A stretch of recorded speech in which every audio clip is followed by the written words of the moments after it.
My wife said, "If you don't give me what I want, I'll make sure the court destroys you." I replied, "Do what you need to." She didn't know I'd already met with someone the day before, when she opened the court notice and realized whose signature was on it. She sat down on the floor, speechless. "My name is Alex. I'm 35, and I spent 7 years married to someone who turned into a stranger. Or maybe she was always a stranger, and I was just too blind to see it.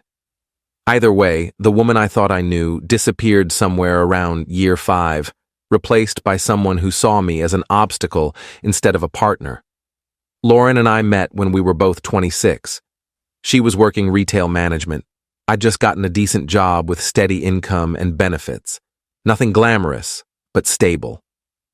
We dated for 2 years before getting married in a small ceremony that her parents paid for because we were still building our savings. Those first few years were good. We weren't rich, but we were happy. At least I thought we were. The shift started slowly.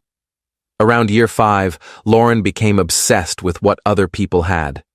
Her friends were buying houses, taking European vacations, driving new cars. Suddenly, our apartment wasn't good enough. Our used Honda wasn't good enough. I wasn't good enough. She started making comments about how I wasn't ambitious enough and how I settled for mediocrity. Never mind that I worked 50 hours a week and paid most of our bills while she'd quit her management job to focus on starting a business that never actually started. By year 6, the criticism became constant. Everything I did was wrong. The way I dressed, the way I talked, the friends I had, the hobbies I enjoyed. She'd roll her eyes when I spoke, interrupt me mid-sentence, make little comments designed to chip away at my confidence. "That's a stupid idea." "Why would you think that?" "God, you're so boring sometimes." I tried talking to her about it. Multiple times. She'd either deny there was a problem or flip it around and say I was too sensitive, that I couldn't take a joke, that I was making her feel like she had to walk on eggshells. Classic manipulation, but I didn't recognize it then. 3 months ago, things came to a head. We were at dinner with her friends, another couple she'd been trying to impress for months. The guy, Trevor, worked in finance and wouldn't shut up about his Tesla and his stock portfolio. Lauren was hanging on his every word, laughing at jokes that weren't funny, touching his arm when she talked. I sat there feeling invisible. On the drive home, she started in on me. "You barely said anything tonight. You made us look so boring." I said plenty. You just weren't listening. Trevor was talking about real things, investments, growth. Meanwhile, you're sitting there like a mute. "Trevor's an ass who spends the whole night bragging about money." She went silent. That dangerous kind of silent. When we got home, she exploded. "This is exactly what I'm talking about. You have no drive, no ambition. You're content to just exist. Do you know how embarrassing that is for me?" "Embarrassing? I work hard. I pay our bills. You work a mediocre job and you're fine with it. You have no goals, no plans, nothing. I didn't sign up to be stuck in this life forever." "Then what did you sign up for, Lauren? Because it seems like you signed up for someone else's life and you're pissed that I'm not giving it to you." Wrong thing to say. She went nuclear, screamed at me for an hour about how I'd ruined her life, how she'd wasted her 20s on me, how she deserved better. I let her scream. Then I went to sleep in the guest room. The next morning, she was eerily calm, made coffee like nothing had happened. That's when I knew something had shifted. She'd made a decision about something. Update 1. For the next 2 weeks, Lauren was cold but civil. She stopped criticizing me, which should have been a relief, but instead felt ominous. She was planning something. I could feel it. Then came the conversation. She sat me down on a Saturday afternoon with this practiced, rehearsed tone. "Alex, I think we both know this isn't working. I think we should separate." I wasn't surprised, but hearing it still hit hard. "Okay, if that's what you want." "I want the apartment. You can move out, find your own place. I'll stay here." The apartment that's in my name, that I've been paying for? I've been living here for 7 years. I have just as much right to it. Legally, no, you don't, but we can figure something out that's fair. Her expression hardened. I'm not asking, Alex. I'm telling you, I'm keeping the apartment, and I want half of everything. Your retirement account, savings, everything. That's not how this works. That's exactly how this works. We're married. Community property. We live in an equitable distribution state, not community property. And considering you haven't worked in 2 years while I've paid for everything, I don't think you're getting half of anything. She stood up, face flushed. You think you're so smart. You have no idea what I'm capable of. What does that mean? It means if you don't give me what I want, I'll make sure the court destroys you. I'll tell them you were abusive, controlling, that I was afraid of you. Do you know how that plays in divorce court? They'll take everything from you and give it to me. You'll be lucky to keep your car. I stared at her. This woman I'd loved, who I'd supported, who I'd tried so hard to make happy. She was threatening to lie about me, to destroy my reputation, to commit fraud, and she said it so casually, like she was discussing what to order for dinner. Do what you need to, I said quietly. She smiled. Actually, smiled. You should think very carefully about this, Alex. I'm serious. I know you are, and I'm serious too. Do what you need to. She stormed off to the bedroom. I went for a walk that lasted 3 hours. Update 2. Here's what Lauren didn't know. I'd already met with someone the day before that conversation. A divorce attorney named Patricia Molina. I'd been documenting everything for 6 weeks. Every insult, every criticism, every threat. I had a notebook full of dates, times, and quotes. I had text messages saved. I had emails. I'd even started recording our conversations on my phone, legal in our state as long as one party consents, and I was consenting to recording myself. When Lauren threatened to lie about abuse, I'd captured every word. Patricia had been clear. If she files first and makes those accusations, you'll be on defense from day one. Even if they're false, you'll spend months and thousands of dollars proving it. File first, preemptive strike, and use those recordings. So that's what I did. The Monday after Lauren's threat, I filed for divorce, cited irreconcilable differences, requested equitable distribution of assets, included documentation of my solo financial contributions for the past 2 years, and I attached a transcript of her threatening to falsely accuse me of abuse. Patricia said it would take a week for Lauren to be served. I spent that week moving my most important belongings out of the apartment little by little. My clothes, my documents, my grandfather's watch. Moved them to my buddy Kevin's place where I'd be staying. 8 days later, I was at work when my phone started blowing up. 16 calls from Lauren in an hour. I didn't answer. Then came the texts. What did you do? You filed for divorce? Without even talking to me? I got served at work, you asshole. Everyone saw it. How could you do this to me? I didn't respond. Patricia had advised me not to engage directly. All communication had to go through her. That evening, I went back to the apartment to get more of my things. Lauren was there, and the second I walked in, she started screaming. You filed first. You made me look like the bad guy. You threatened to falsely accuse me of abuse. What did you think I was going to do? I wasn't serious, I was just upset. You threatened to commit fraud and destroy my life. That sounded pretty serious to me. This is insane. You're being vindictive. I'm protecting myself from someone who explicitly told me they'd lie to a court to take everything I have. She was pacing, pulling at her hair. You can't do this. You can't just... You have to withdraw the filing. We can work this out. No, we can't.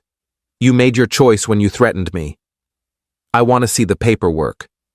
I'd already left a copy on the kitchen counter. She grabbed it, started reading. I watched her face go from angry to confused to pale. She got to page 3, the attached transcript, the recording I'd made of her threatening false abuse allegations. She looked up at me, and I swear I saw something break behind her eyes. You recorded me? I recorded us. Our conversation. Which is legal. They can't use this. They absolutely can. You threatened to commit perjury. That's documented now. So if you try to claim I was abusive, this recording proves you planned to lie about it. She sat down on the floor, just straight collapsed onto the tile, stared at the paperwork like she couldn't process what she was seeing. You've ruined everything, she whispered. No. You ruined it when you decided I was an ATM instead of a husband. I grabbed the last of my things and left. She didn't try to stop me. Update 3. The next few weeks were a nightmare of legal back and forth. Lauren hired her own attorney, some guy named Rick Chambers who had a reputation for being aggressive. He tried every tactic, claimed the recording was obtained illegally. Judge shot that down immediately since our state is one-party consent. Tried to argue that I'd abandoned the marital home. Patricia countered with documentation that I'd been paying 100% of the rent and had every right to leave when threatened. Then, Chambers tried to paint Lauren as a victim of financial abuse, claimed I'd forced her to quit her job and made her dependent on me. Patricia pulled out Lauren's text messages from 2 years ago, begging to quit work because she hated dealing with customers and promising she'd figure something out for income. She never did. The mediation session was brutal. Lauren showed up with red eyes and a tissue box, playing the part of wounded spouse. But every time Chambers tried to claim she deserved half of everything, Patricia would reference another piece of documentation. Bank statements showing I'd paid 100% of expenses. Screenshots of Lauren's luxury purchases on credit cards I was responsible for. Text messages of her berating me for not making enough money while she made zero. The turning point came when the judge asked Lauren directly, "Mrs. Harrison, is it true that you threatened to falsely accuse your husband of abuse in order to gain advantage in divorce proceedings?" She looked at Chambers. He looked at his notes. Neither said anything for a long moment. "I was upset," Lauren finally said. "I said things I didn't mean. But you did say them. I wouldn't have actually." "That's not what I asked. Did you make that threat?" "Yes." The judge looked at her over his glasses. "I don't take kindly to threats of perjury in my courtroom, even threats that weren't carried out. It suggests a willingness to manipulate the legal system for personal gain." Lauren started crying. Real tears this time. The final settlement was this. I kept the apartment, my retirement account, and my savings. Lauren got her car, her personal belongings, and $15,000 as a lump sum, basically reimbursement for her contributions during the first 3 years when she was working.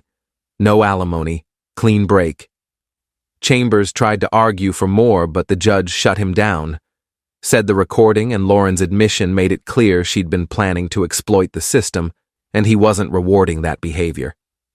Lauren signed the papers without looking at me. We were officially divorced 6 weeks after I filed. Final update. It's been 4 months since everything finalized. I'm still in the same apartment, though I've redecorated.